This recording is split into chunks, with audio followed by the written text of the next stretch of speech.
നഷ്ടങ്ങളുടെ നടുവിൽ ഇങ്ങനെ നിൽക്കുന്ന സമയത്തും ഒറ്റപ്പെടുന്ന സമയത്തും കണ്ണു നിറയുന്ന സമയത്തും ഒരുപാട് പ്രാർത്ഥിച്ചിട്ടും ഉത്തരം വരാതിരിക്കുന്ന സമയത്തും തകർന്ന മനസ്സോടെ പടച്ചോനെ നിന്റെ വിധിയിൽ ഞാൻ ഓക്കെയാണ്, ഞാൻ സംതൃപ്തനാണ് എന്ന് പറയുന്നിടത്താണ് ഒരു അടിമയുടെ സമർപ്പണം, സബ്മിഷൻ സ്റ്റാർട്ട് ചെയ്യുന്നത്.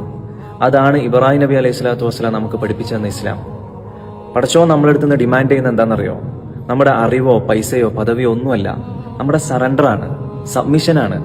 ഇബ്രാഹിം നബിയെ പോലെ പൂർണ്ണമായിട്ടുള്ള കീഴടങ്ങലാണ്.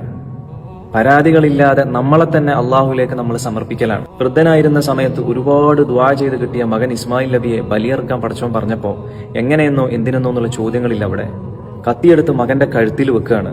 പടച്ചോൻ പറഞ്ഞതിന് മുന്നിൽ തന്റെ യുക്തിക്കൊരു ലേശം പോലും വില കൊടുക്കാതെ, പ്രസക്തി കൊടുക്കാതെ ഇബ്രാഹിം നബി സറണ്ടർ ആവാണ്, സബ്മിഷൻ ചെയ്യാണ്.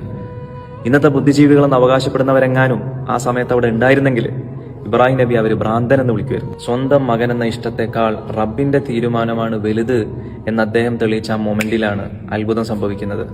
തന്റെ അടിമയുടെ അപാരമായ സമർപ്പണം, അപാരമായ സബ്മിഷൻ കണ്ട റബ്ബ് ആ കത്തിയുടെ മൂർച്ച കളയാണ്.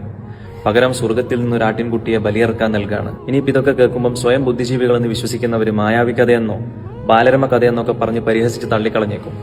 ശൂന്യതയിൽ നിന്ന് കോടിക്കണക്കിന് നക്ഷത്രങ്ങളും ചിട്ടയോടെ കറങ്ങുന്ന ഗ്രഹങ്ങളും ഒരു സിട്ടാവില്ലാതെ സംഭവിച്ചു എന്ന് പറയുന്നത് നിങ്ങളെ ലോജിക്കാണെങ്കിൽ സകലതും സർവ്വതും അള്ളാഹുവിൽ നിന്നുള്ളതാണ് എന്ന് വിശ്വസിക്കുന്ന